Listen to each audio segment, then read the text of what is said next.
esto y enderezamos todo, pero nuestra vida es tan corta con respecto a la vida del planeta que no sabemos dentro de 2000 años si eso que nivelamos va a estar nivelado. No lo sabemos. Y usted ve que usted hace rellenos y el agua por ahí mismo le erosiona toda esa cosa, etcétera, etcétera.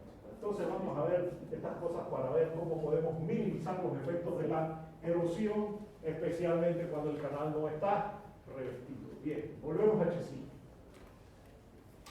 Chessy lamentablemente se murió y no dejó claro cómo encontrar el coeficiente de Chessy. Pero fue un gran adelanto lo que dijo Chessy, todo el mundo quedó, wow, ya no tengo que hacer dobles integrales ni esas llamuras, hay funciones extraterrestres. Esa función es bidimensional, no es fácil definirla y mucho menos integrarla. Así que muchos después de Chessy llegaron, notablemente hay tres: Ganglet, Cutter y Basing, que ya forman parte de la historia de la hidráulica. Y si usted va a dar ingeniería en la USMA, y antes la gente salió huyendo de la UTP y pedía permiso para dar hidráulica en la USMA y traía la nota de acá, ya prohibieron los permisos. Pero en otros tiempos pasados, la gente se iba huyendo de aquí, iba a dar hidráulica a la USMA y allá le daban historia de la hidráulica, un capítulo entero de un mes de historia. Y se pasaban de que Ganglet, Cutter, Basing, y acá venían a preguntarme entonces cómo se trabajaba con eso. Y digo, oh, hoy. Eso es totalmente obsoleto. Ya no se usa, así que ni siquiera le voy a escribir las horribles expresiones. Hasta que llegó un señor en 1890 de nombre Manning.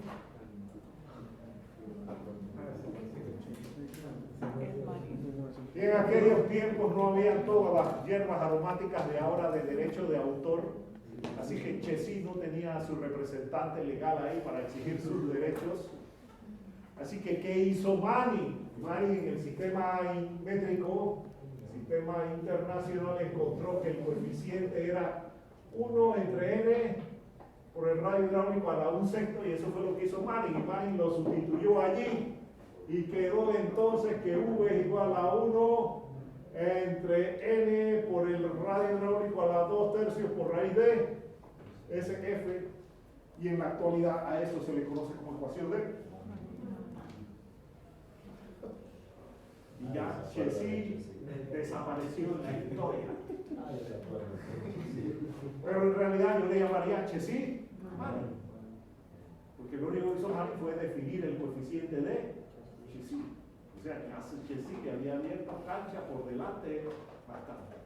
Entonces a esto se le llama el coeficiente de rugosidad de Manning. Obsérvese que la ecuación de Manning, como es de naturaleza empírica, o la de Chessy, que es de naturaleza empírica, no es dimensionalmente homogénea, ya que velocidad es longitud entre tiempo, la n es adimensional, la pendiente es adimensional y el radio hidráulico es L, así que L a la 2/3.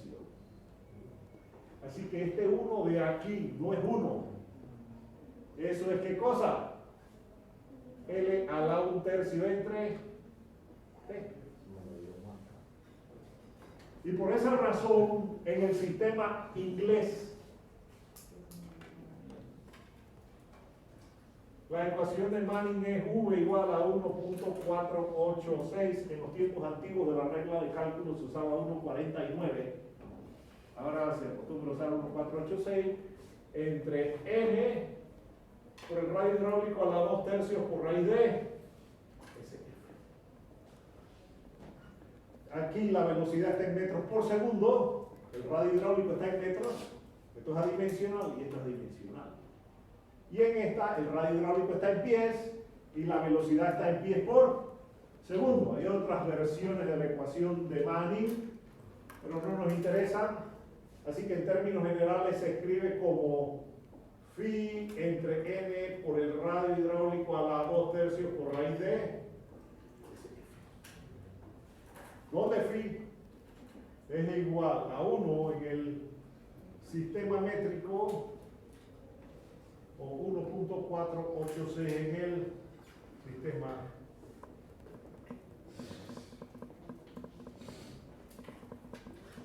se cuestionó mucho la ecuación de Manning, que era de naturaleza empírica basada en observaciones.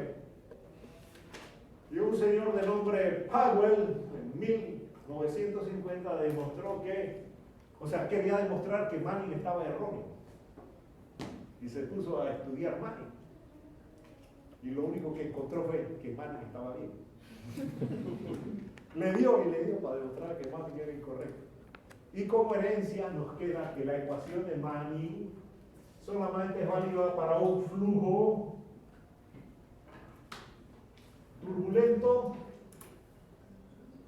rugoso. Y para que el flujo sea turbulento, rugoso, n a la 6 radio hidráulico raíz de SF tiene que ser mayor o igual a 1.9 por 10 a la menos.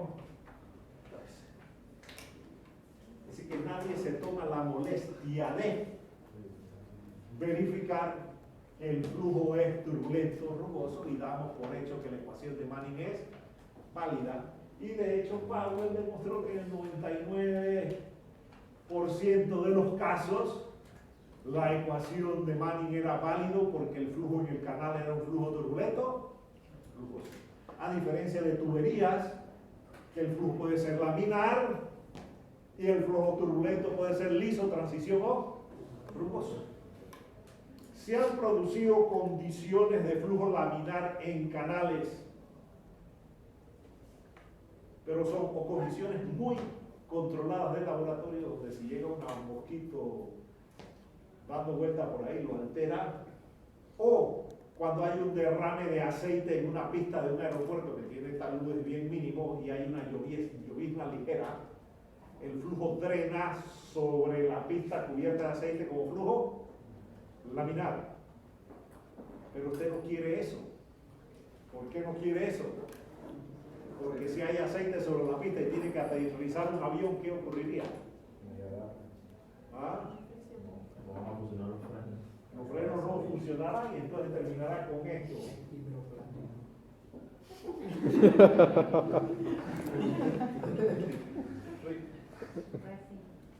Rest in peace. Así que si hay un derrame de aceite, ¿qué es lo primero que usted hace si es el administrador del aeropuerto?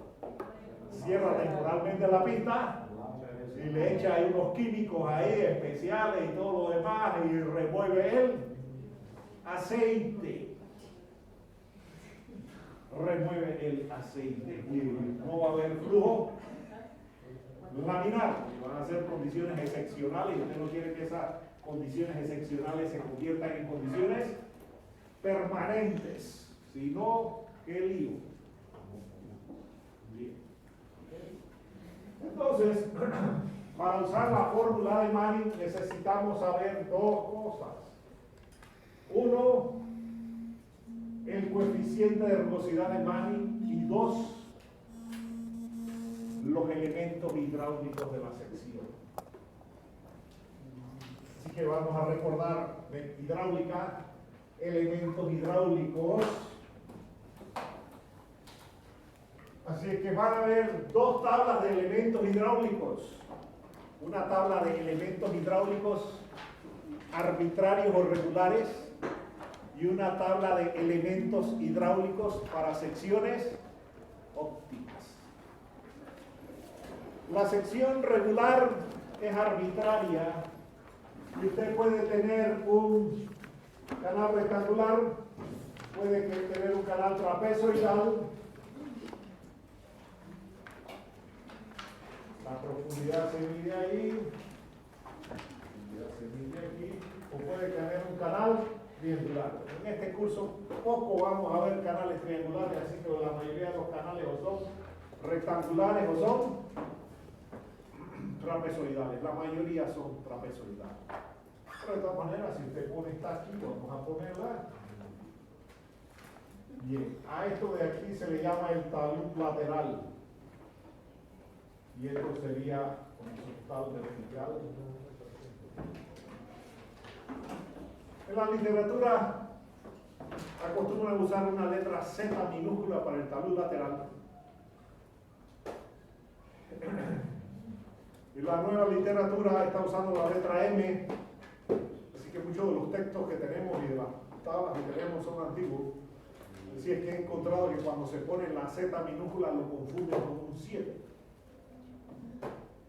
Así que preferiblemente vamos a usar la letra M. Así es que cuando usted tiene su canal allí, esto es Z, y la tangente de Z es S sub 0, la pendiente del fondo del canal.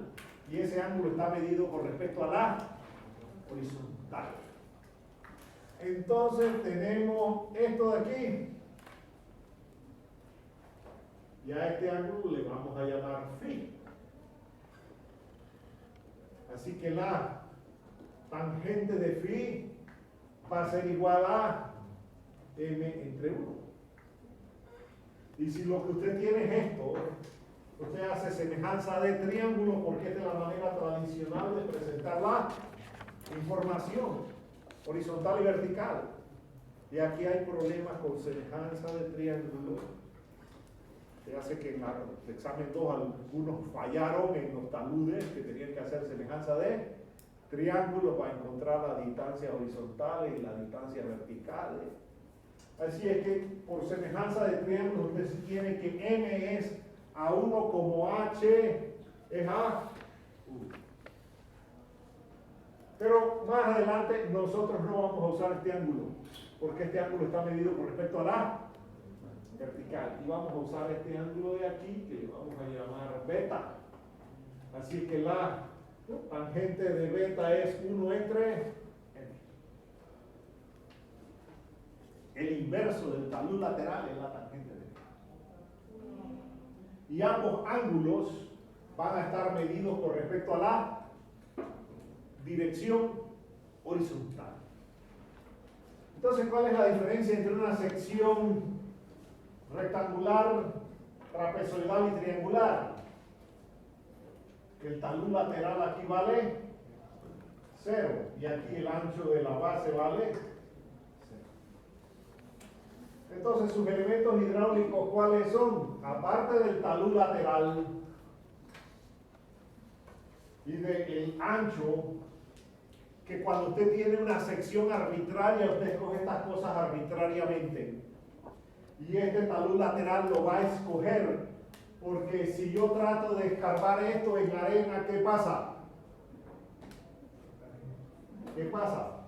Se derrumba, lo que le pasaba a los franceses en la construcción del canal. Escarba, llueve, derrumba. Escarba, llueve, derrumbe. Los franceses cuando vinieron a construir el canal todavía lo que es la mecánica de suelo no existía. Y ellos se encontraron con esos problemas de flujo de agua subterránea, entonces se pusieron de que bueno, hemos fallado, tenemos que ir al escritorio a sentarnos a estudiar problemas. Porque llegaron así empíricamente a construir un canal y se encontraron con unas condiciones totalmente